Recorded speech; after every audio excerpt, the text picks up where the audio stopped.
Section 6, the Avadhuta.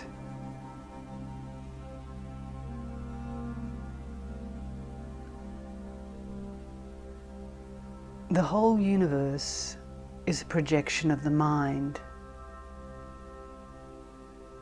Therefore, it is a mode of the mind. The true nature of the mind is bliss, and when the mind is stilled, bliss absolute is revealed.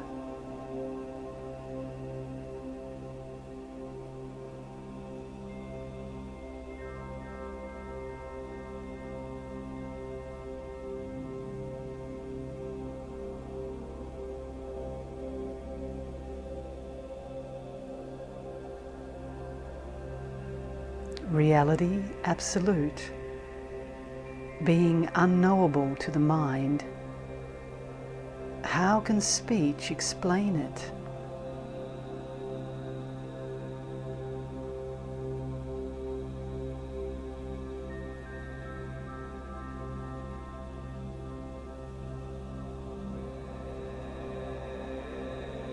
The self is free from day and night,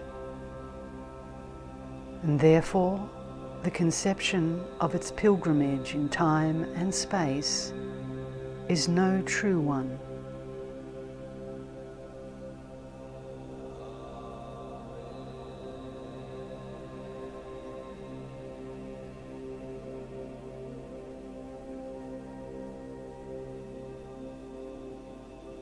No sun illumines the self. The fire and the moon cannot shine therein.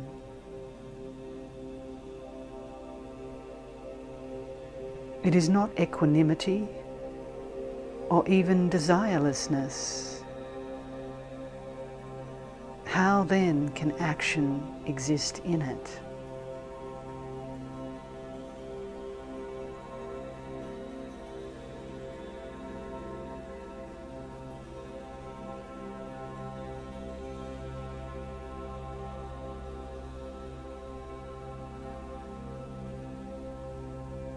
Neither can it be said that it is to be known by the absence of action.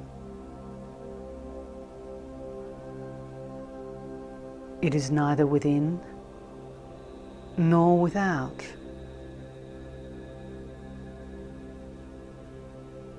It is nothing but bliss absolute.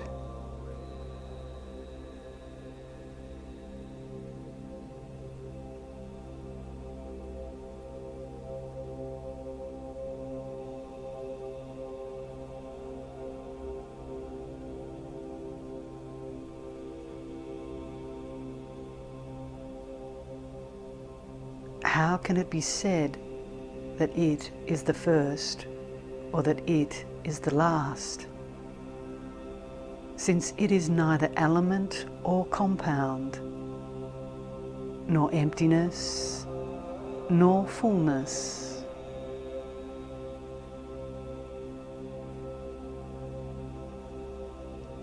Eternal, ever the same,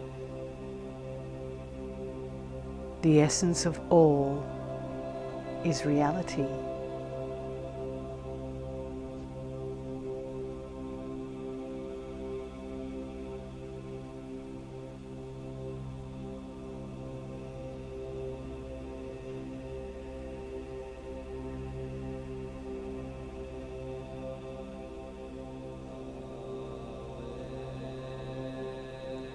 The statement that the self is describable or indescribable cannot stand.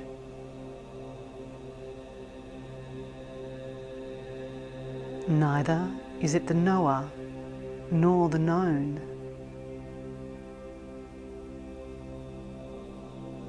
It cannot be imagined or defined. How can we say that it has a mind or any of the senses?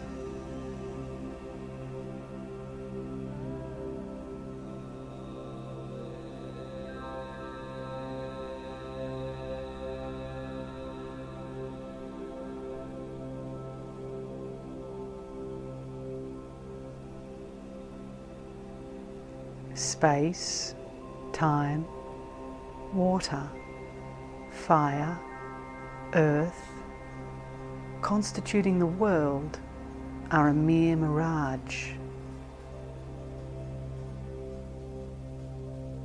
In truth, the one imperishable, ever blissful, alone exists.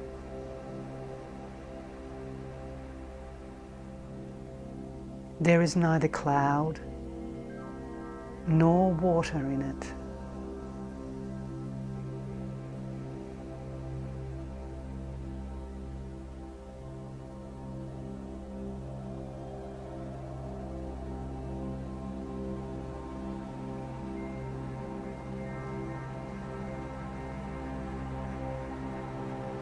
As there is no possibility of birth and death in it, so no conception of duty nor dereliction of duty can be applied to it.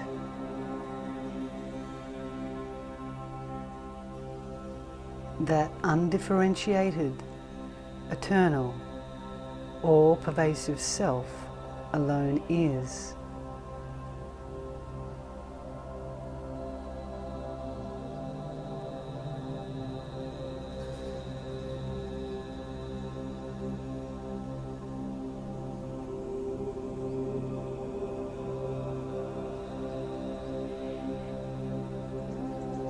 The modifications of primordial matter and of individualized consciousness are in the realm of cause and effect.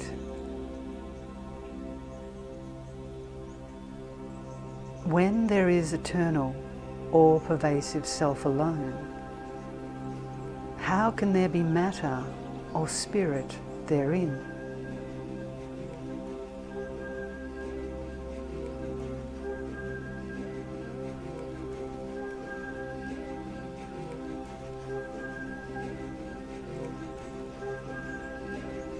There is in it no suffering and no possibility of suffering, because it is free from all attributes.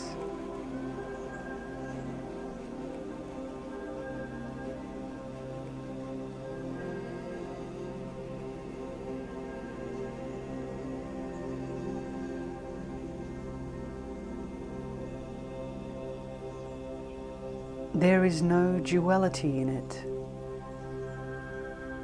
How can there be age or youth or childhood in that one eternal principle?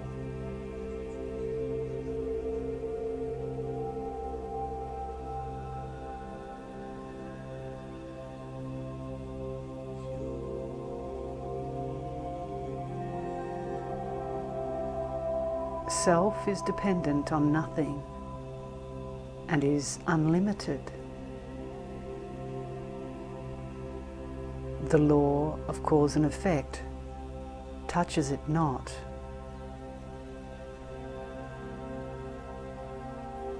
How can the intellect, which operates only in duality and which is perishable, discern it?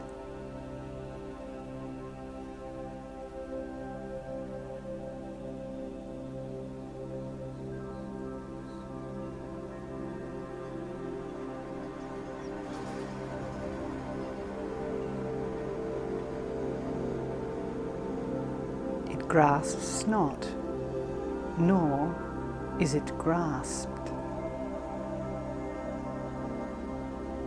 It is not born, nor does it bring forth.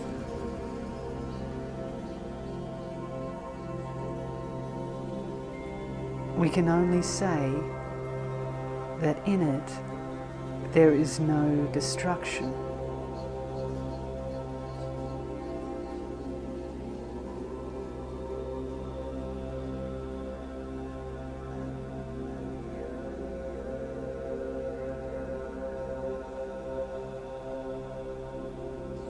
In the self, there is neither manhood nor womanhood. because such conceptions cannot exist in eternity.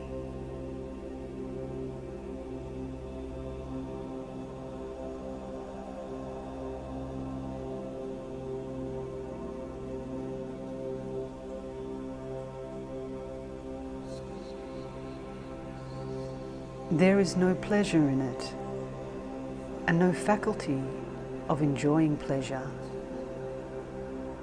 since it is free from such defects as attachment.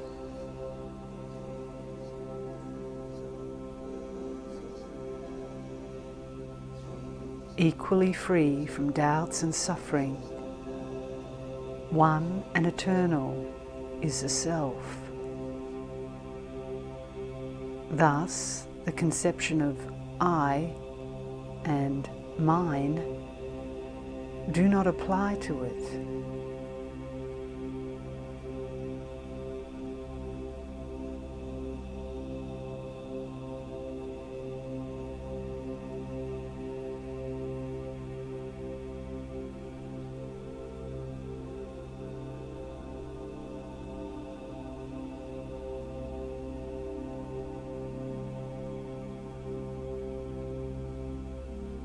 Neither is there reality in it, nor the absence of reality, since it alone exists and its eternity. It must follow that it is free from pain and also from freedom from pain.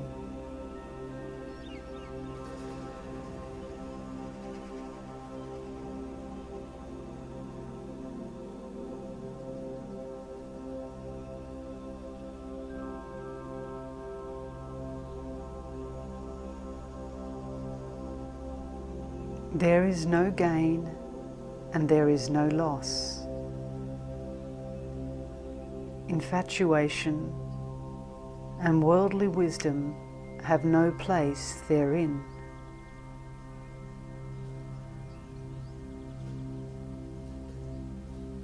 When the eternal consciousness alone exists,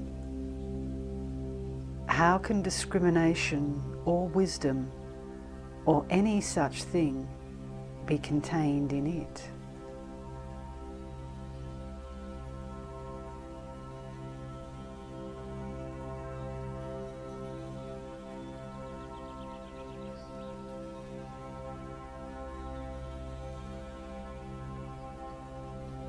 In it, there is no you and no I. Therefore, family and caste exist not therein.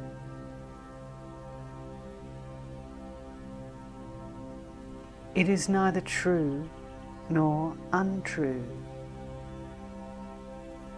Neither is it of this world nor of the next. How then can one pray to it?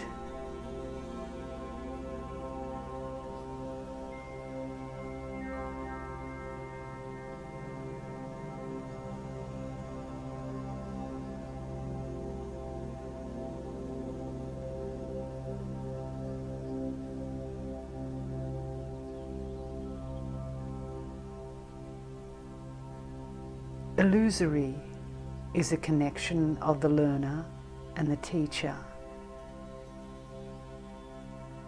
Teaching and contemplation, when thus beheld, are not admissible.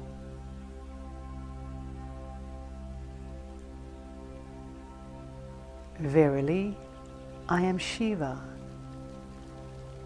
This alone is the whole truth. How then can I pray to it or worship it?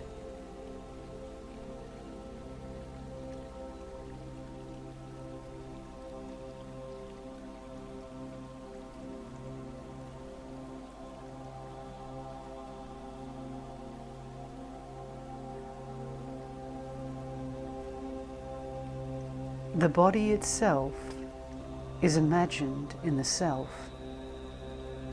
as is the whole universe. The self is free from all differentiations.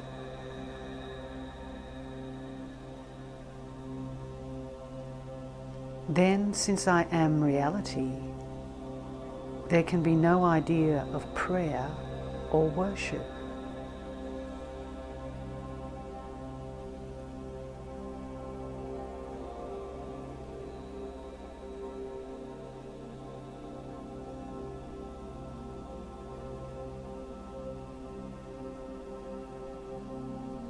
Consciousness absolute has no body.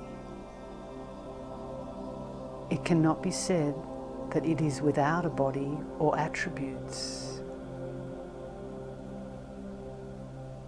All that can be said is that it is bliss absolute, and that bliss am I.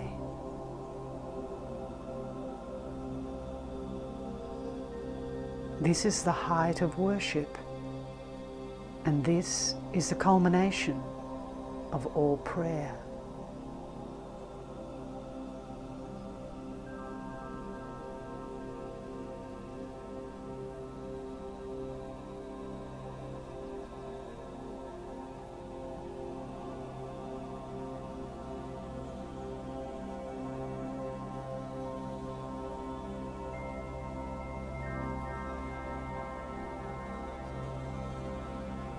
The Avadhuta, who has realized this mystery of all mysteries and has risen to the state of unceasing and perfect bliss, moves about in the crowds unconcerned, radiating bliss and higher knowledge.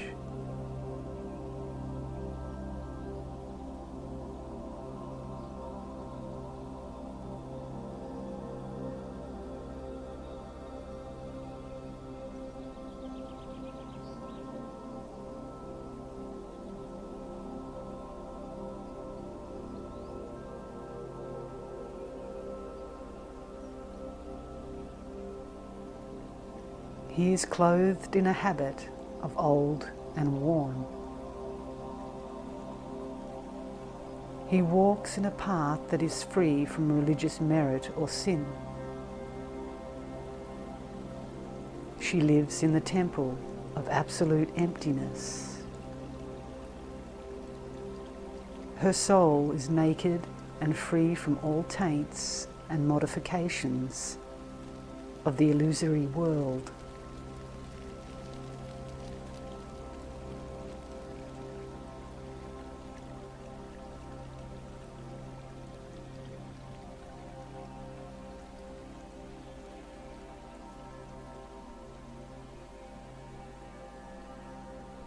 The Avadhuta has no ideal, neither strives after the attainment of an ideal.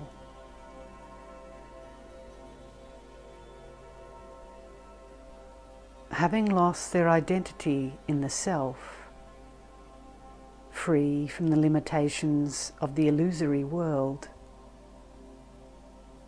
free also from the perfections of yoga, thus walks the Avadhuta.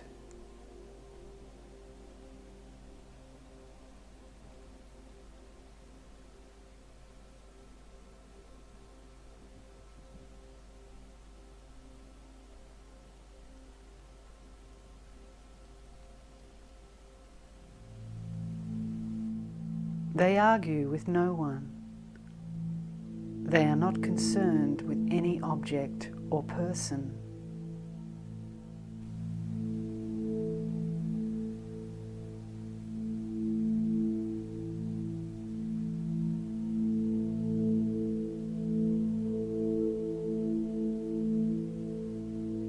Free from the snares of expectations and hopes, they have cast off the worn-out garments of purity, righteousness, and all ideals.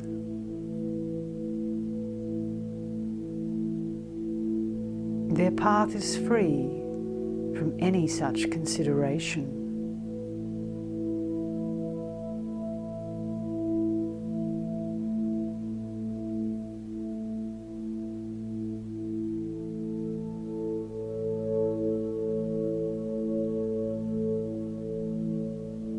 It can only be said about them that they are purity absolute and are far, far above the clouds of Maya and ignorance.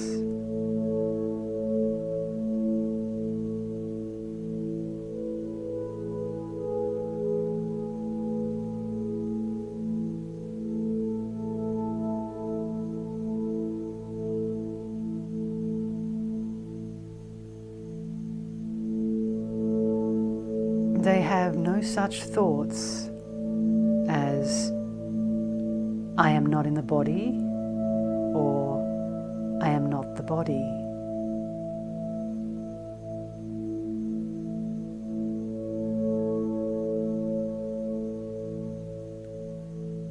They have no aversion, attachment, or infatuation towards any object or person.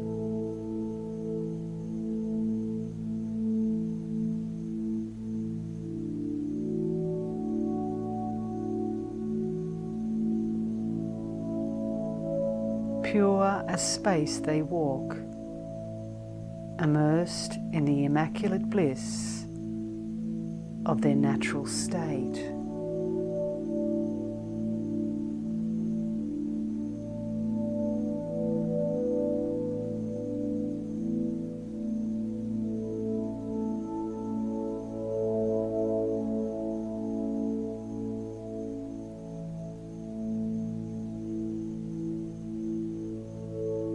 The Avadhuta may be compared to a measurable space. They are eternity.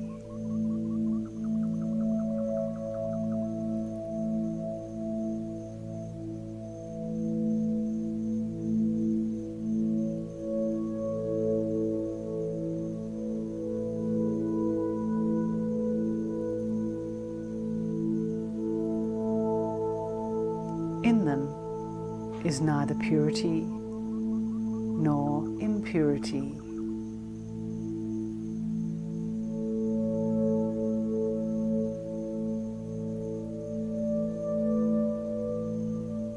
There is no variety nor unity in them, no bondage nor absence of bondage.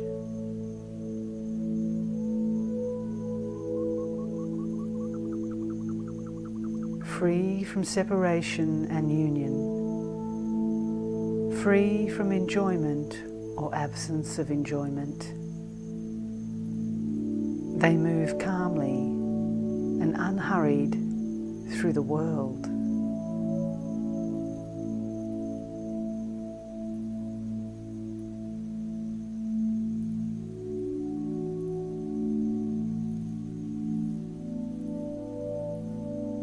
Having given up all activity of the mind, they are in their normal state of indescribable bliss.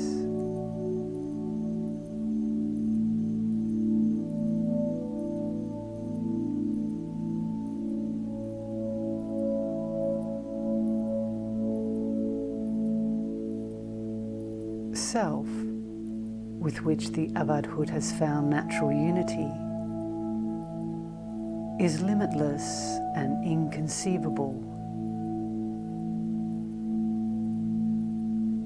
It is unknowable by the mind. It is neither apart nor is it divided. It cannot be said, so far is its province and no farther. Verily, It is hard to describe and hard to obtain.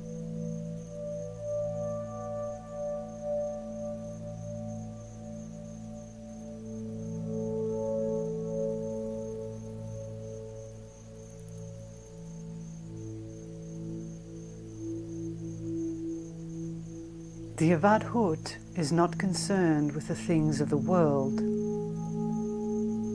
because the natural state of self-realization renders all else insignificant.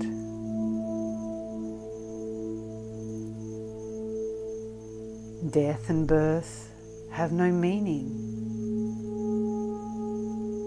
They meditate not,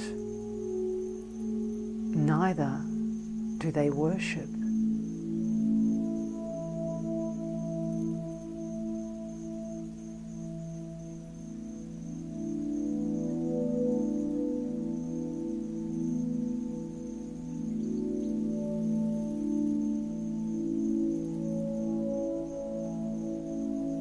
All this world is a magic show, like a mirage in the desert. Concentrated bliss, alone and secondless, is reality, and that is the Avadhuta.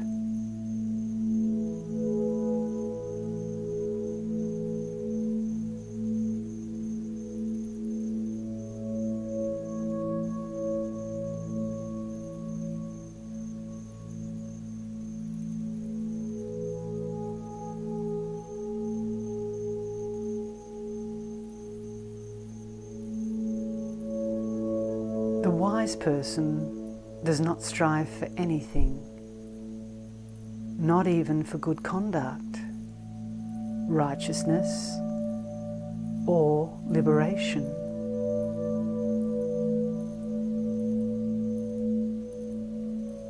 They are free from all actions and movements, and also from desire and renunciation.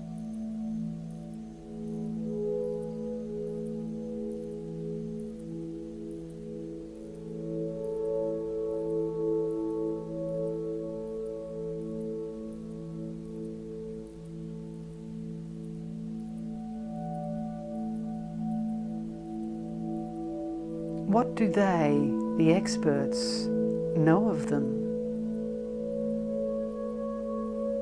Even the ancient scriptures cannot speak of them perfectly.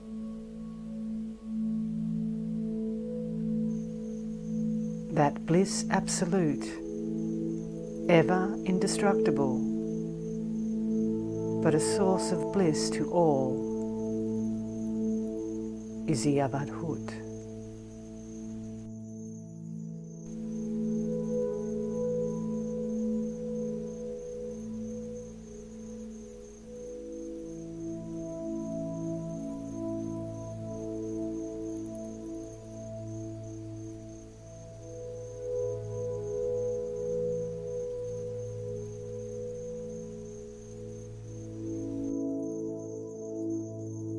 Section 7, Wisdom.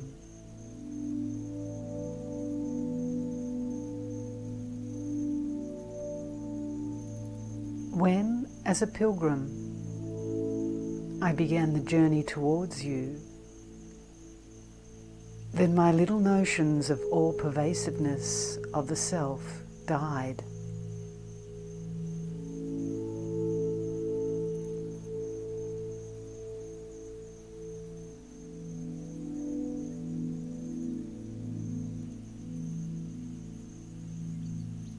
When my mind began to meditate on you, it lost all interest in objects. When my tongue began to praise you, it lost the power of praising others. I forgot my 3 great sins.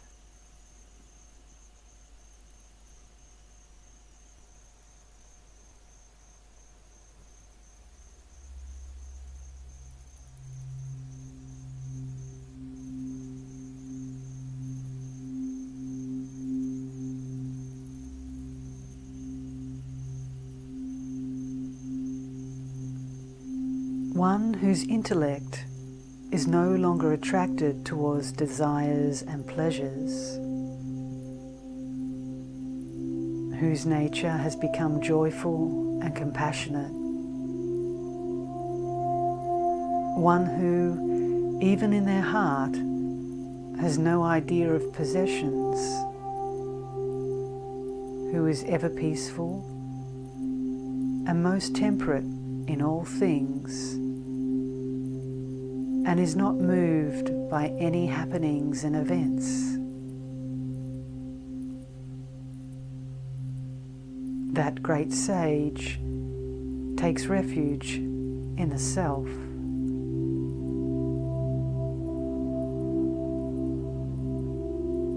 Ever watchful, solemn as the ocean, and full of patience.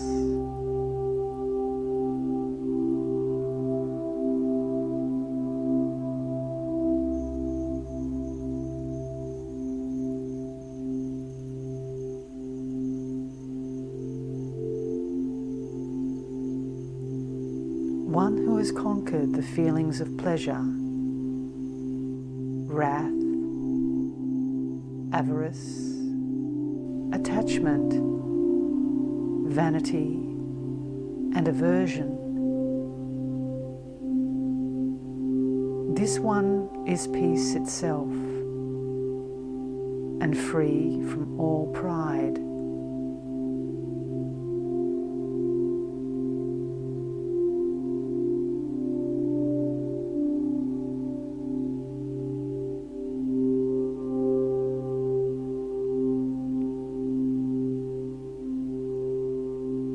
Efficient in their undertakings, full of compassion is a sage who gives pity to many.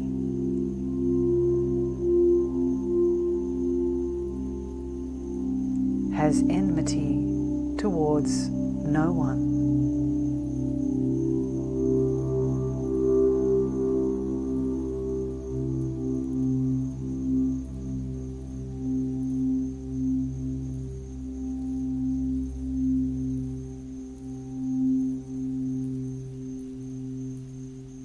They bear patiently heat and cold, seeing the one self enlightening all bodies.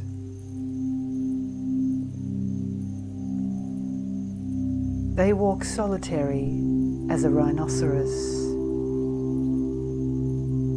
detached, solemn, and peaceful.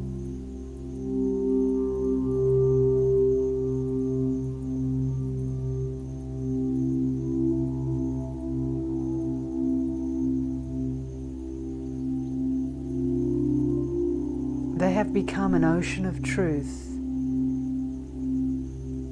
and are ever engaged in the work of mercy.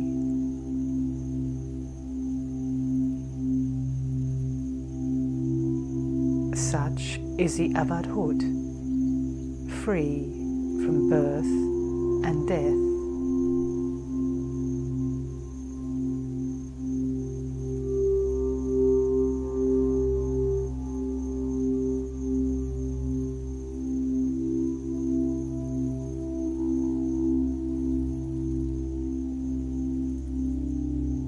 The knowers of reality will know the meaning of the word Avadhuta by the 4 letters which form it.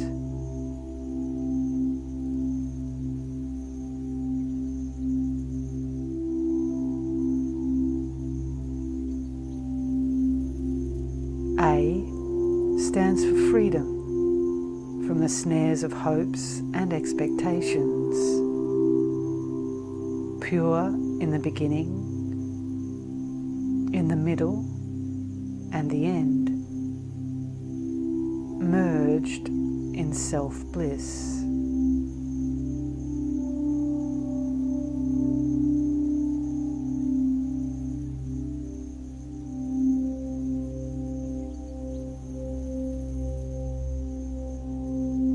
V stands for the rooting out of all desires after pleasure, subtle or material,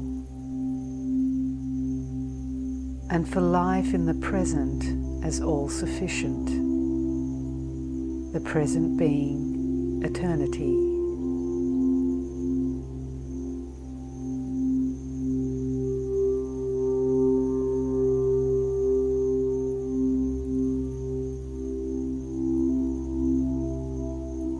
DH is the physical body, covered with dirt and dust, but with the mind ever pure and the heart ever still, above contemplation and meditation.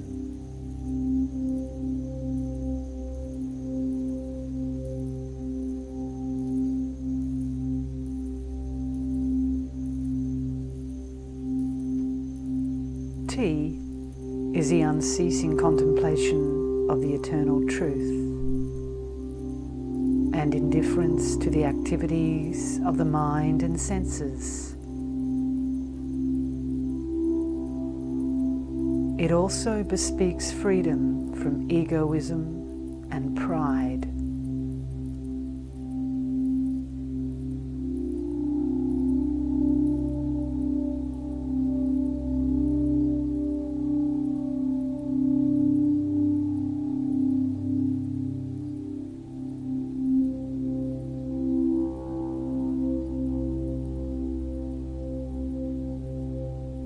Woe to them that give up this knowledge of the wisdom of the self, which in itself constitutes eternal freedom and joy throughout all worlds, and turn to the realms of limited pleasure and of ignorance.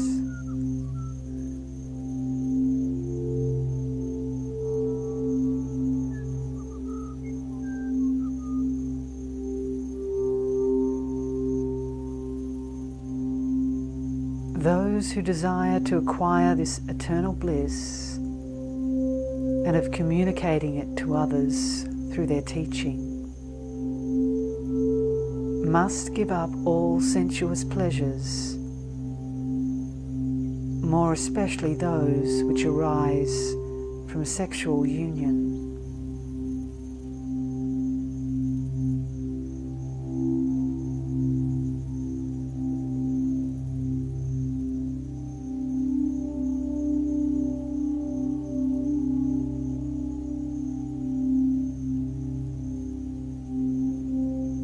The body is made up of impure elements, of blood, flesh, bones, and the like. Woe to those who are attached to it and indifferent to the ever blissful self.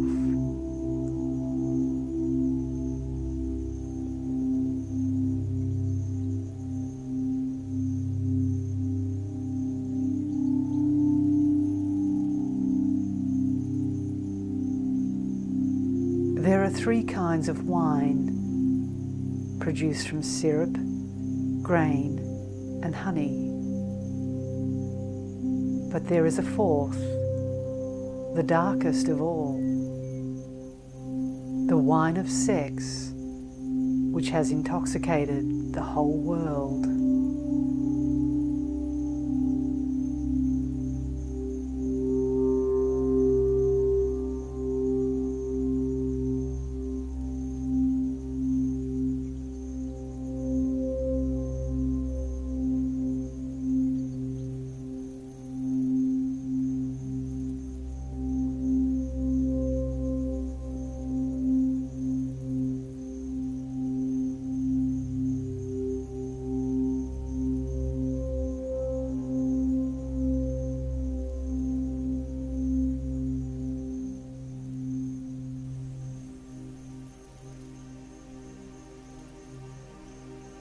When the mind is uncontrolled, then the body, which is the object of affection to the ignorant, also suffers.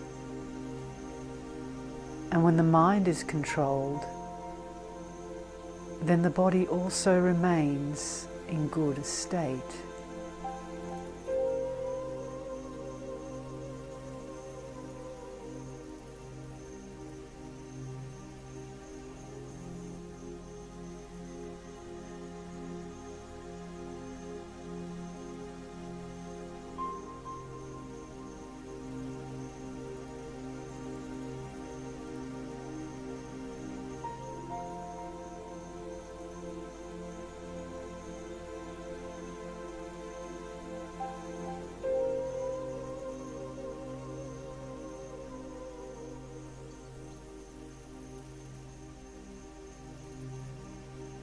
So, all you lovers of wisdom, protect your minds from feelings of pleasure and engage them in spiritual wisdom.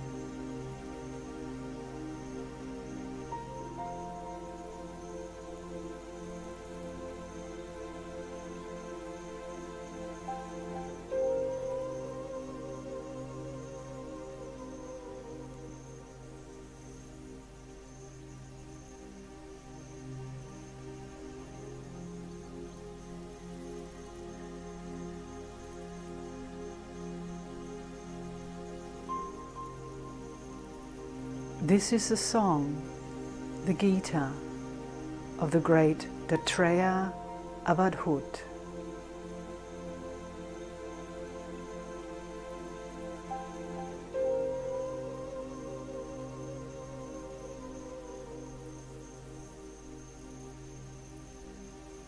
Those who read it and hear it with respectful attention, they are not reborn here on earth.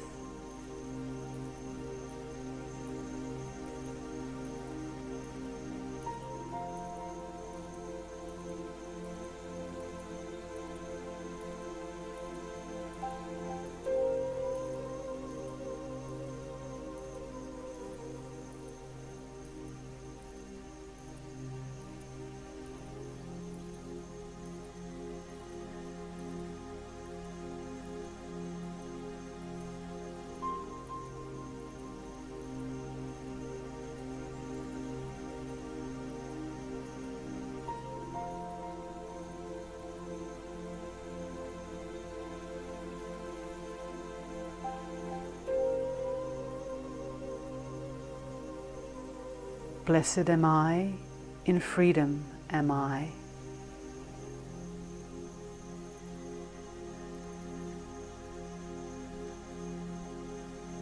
I am the infinite in my soul.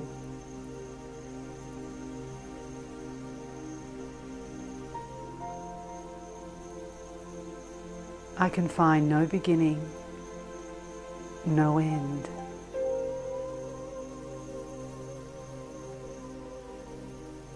All is myself.